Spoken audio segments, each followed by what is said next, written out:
You're listening to the Free to Be Mindful podcast, which provides bite-sized tips for busy parents, educators, and anyone working with kids.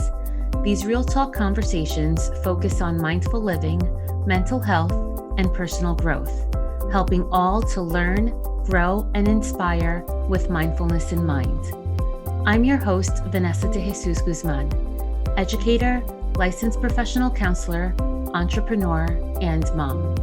I'm passionate about helping folks live life with peace of mind and ease of heart while not losing their, well, you know, here we go.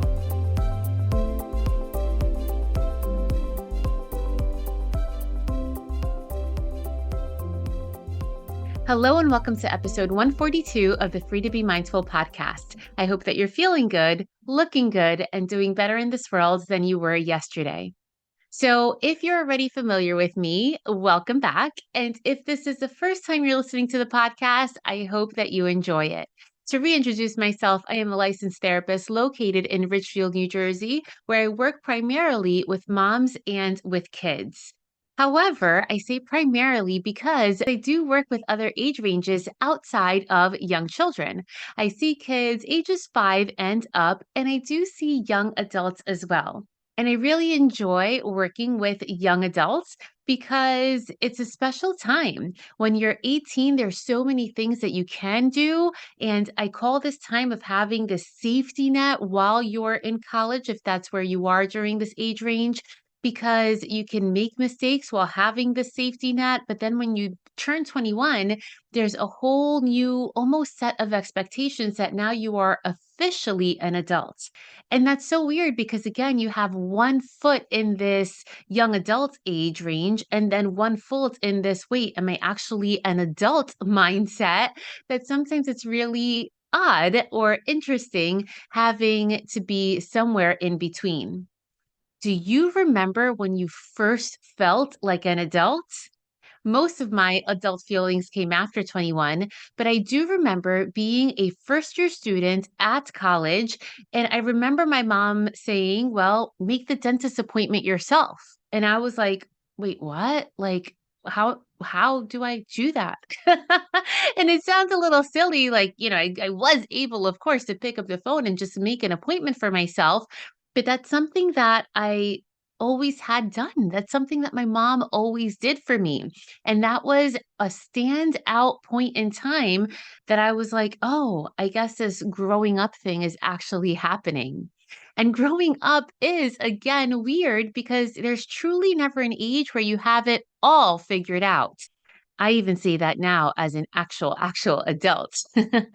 Because whether you're a kid learning to work through emotions and conflicts for the first time, or whether you're an adult that needs to navigate through life and make big life decisions, there's always some part of you that's going to face some kind of uncertainty and need to seek out clarity as a result of the uncertainty.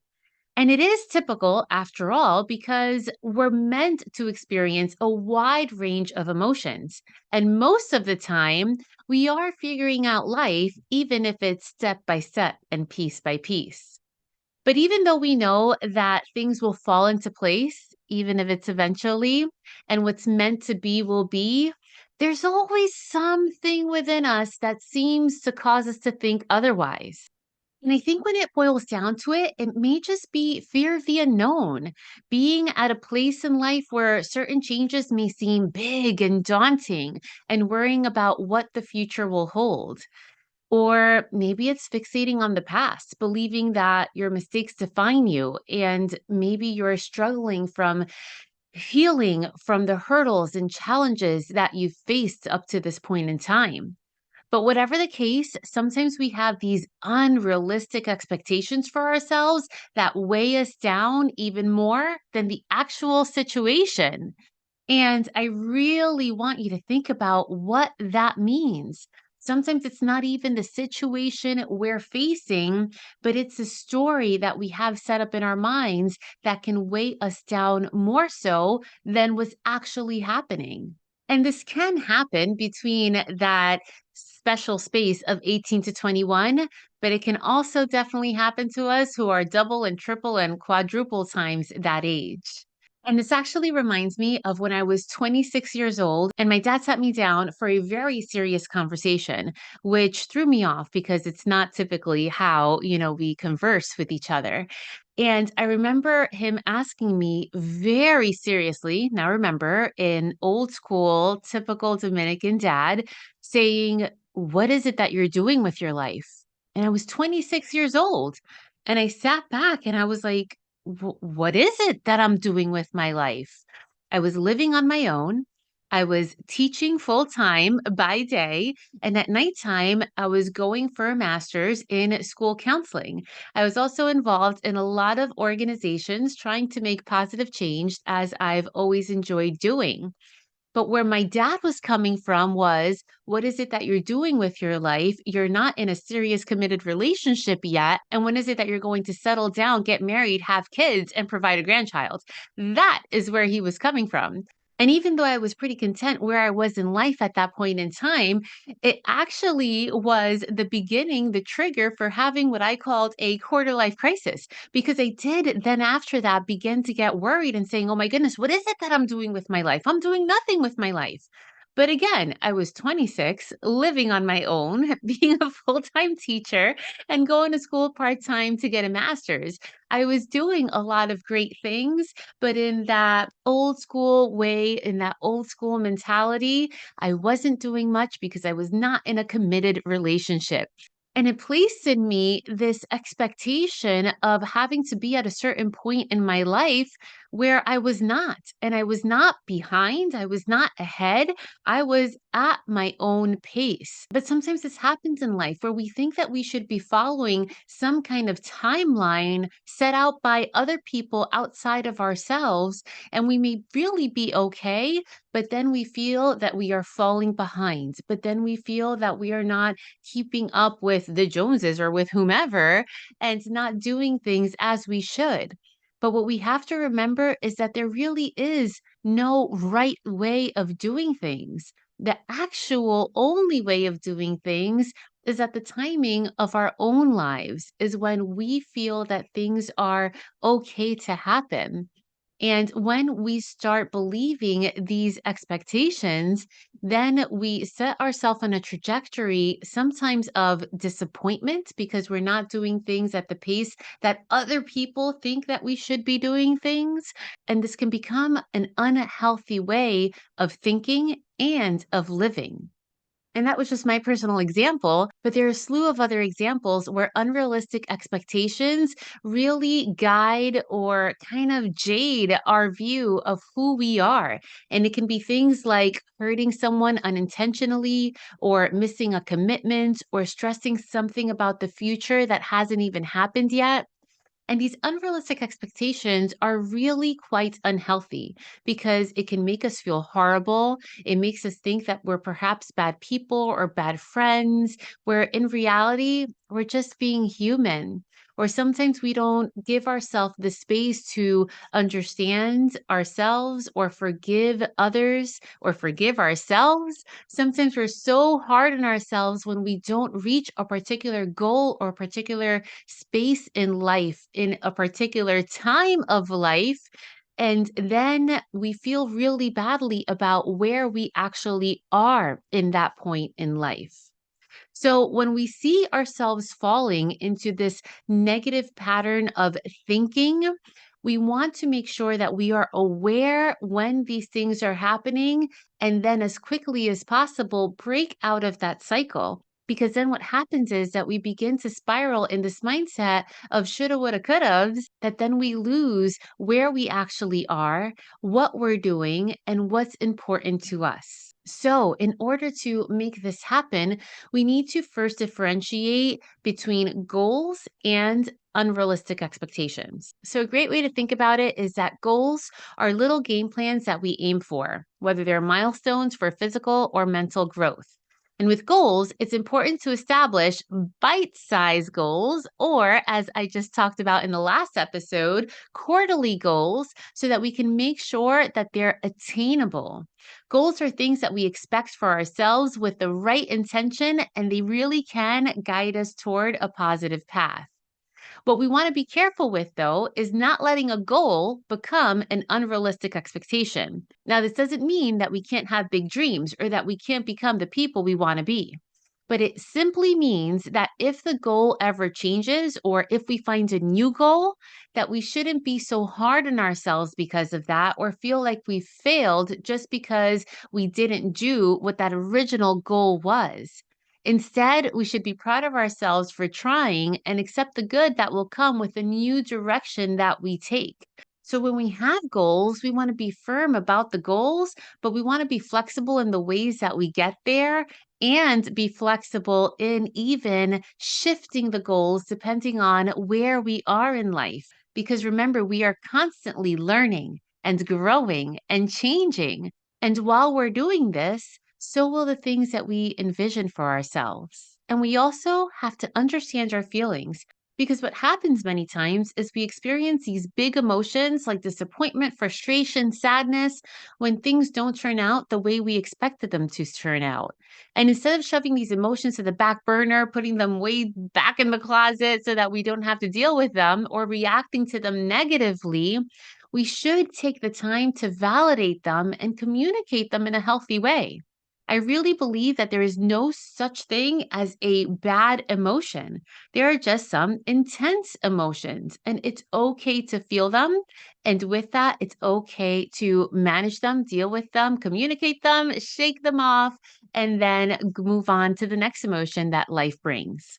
With communication, it's important to not only communicate with someone else, but also to take that time to work through these emotions ourselves. So we want to think to ourselves, how did the situation make us feel? Is there a way that we can make ourselves feel better? And by thinking through what you're feeling, you might realize in the end that what you're stressing about may not even be worth all of that stress. Or maybe we realize that we need a healthy space to talk about our emotions, and we can consider these healthy spaces to perhaps be a trusted friend, or maybe a supportive community, or maybe finding ourselves a licensed therapist. It's important to set time for ourselves to pick ourselves up, dust ourselves off, and like the song says, try again. Because if we allow ourselves to stay in that space and stay stuck, then what we're doing is putting all of that energy into that stuckness as opposed to doing something to unstick ourselves. So remember that some things are out of our control, but at the end of the day, life is truly what we make of it. If we allow ourselves to feel things as they come and pick ourselves up after the fall, then we can guide our expectations instead of letting our expectations guide us. Also, shift your expectations from unrealistic to realistic ones. So, for example, every person has expectations of the relationships in their lives, whether it be partners or friends, romantic relationships, whatever it be. And these expectations could be core values of the things that you appreciate, attributes that are important to you, or things that just speak your love language. And these are valid to have. Make sure that you exercise these expectations with flexibility, though. Because, for example, if you're upset with your friends for not showing up to an event that they promised to come to, it's okay for you to feel upset because your expectation wasn't met, but it's also important to convey your feelings and let them have a chance to explain to you why they weren't able to attend.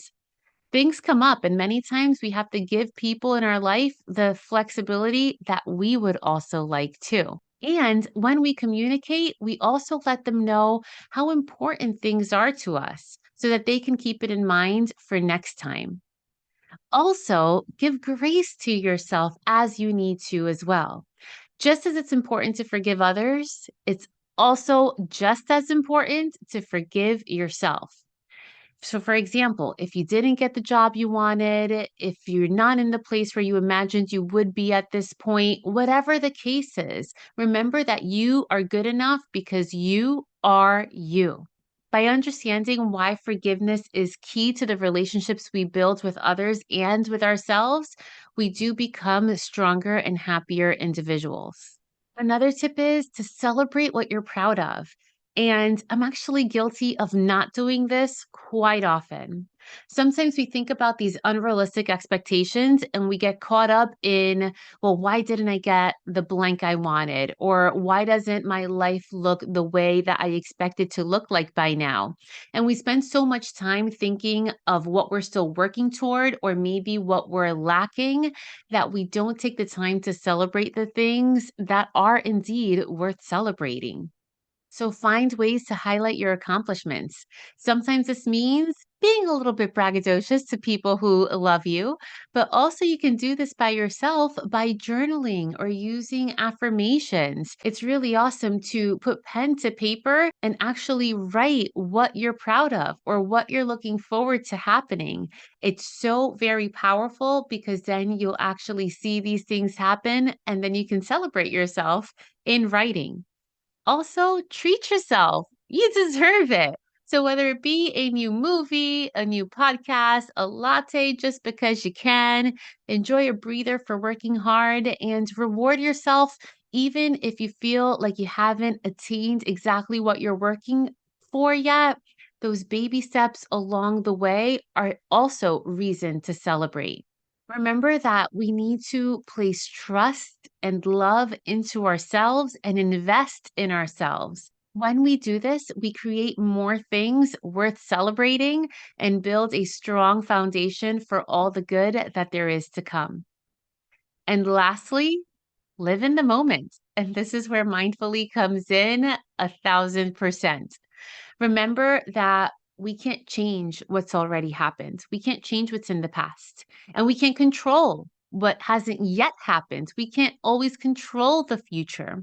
So we have to try to filter out noise and instead find productive habits, passions, hobbies, whatever it is that brings you to a place that brings you peace, that puts you in a better mood, and that gives you ease of mind and ease of heart. Remove the thoughts, the distractions, the people, if needed, that aren't giving you any positive benefits, and give that additional time instead to yourself, who's constantly growing, to the people who love you, or to the experience or activities that you need in order to grow. It's important to place emphasis on the things that are important to you. Because in a few years, you won't remember a bad day at work. You may not remember that thing that was a day late, but you will remember laughing with your kids during a game night. You will remember the smile on your partner or family's faces when you walk down the aisle, or the way that your parents' eyes lit up when they were proud of you for accomplishing that thing you were working so hard to accomplish. So remember to live in the right here and right now. We can't control the past and we can't control the future, but we can do our best to reduce stress, to encourage growth, and to take advantage of the moments that really matter. By embracing mindfulness and by being kind to others and to ourselves, we grow into the best versions of ourselves. We release the weight of unrealistic expectations. And when we do that, we leave room for growth, for positive energy, and we leave the space to propel ourselves in the direction we choose. I now invite you to join me for this short guided meditation. So, right now, regardless of where you are or what you're doing, I invite you to consider the message which you just heard, and do take this moment to think of one professional goal that you're working toward, something that you wish to accomplish in your professional or work life. It's important to have these goals, but it's also important to not let these goals define us. So I'd like for you to actually visualize holding this goal in your hands. Maybe it's a certain color, maybe a certain shape, maybe a certain weight. And visualize yourself taking this important goal and putting it on a shelf. Not on a shelf behind books or behind decorations, put on a shelf where it deserves your view and give it its time it deserves at its appropriate time. But now I want you to think of a personal goal you have for yourself. A goal that perhaps takes those you love into consideration. Maybe it's spending more time with your kids or your partner or family.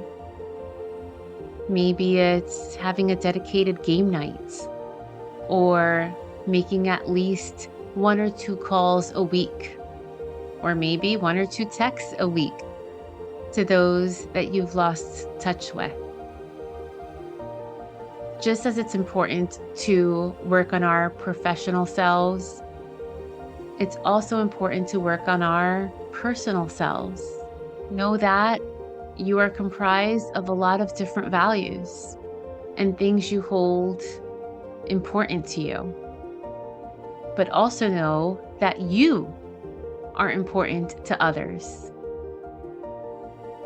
So think about perhaps who you can spend more time with, because when we reach our last breath, it's that which we will remember. Have a great week.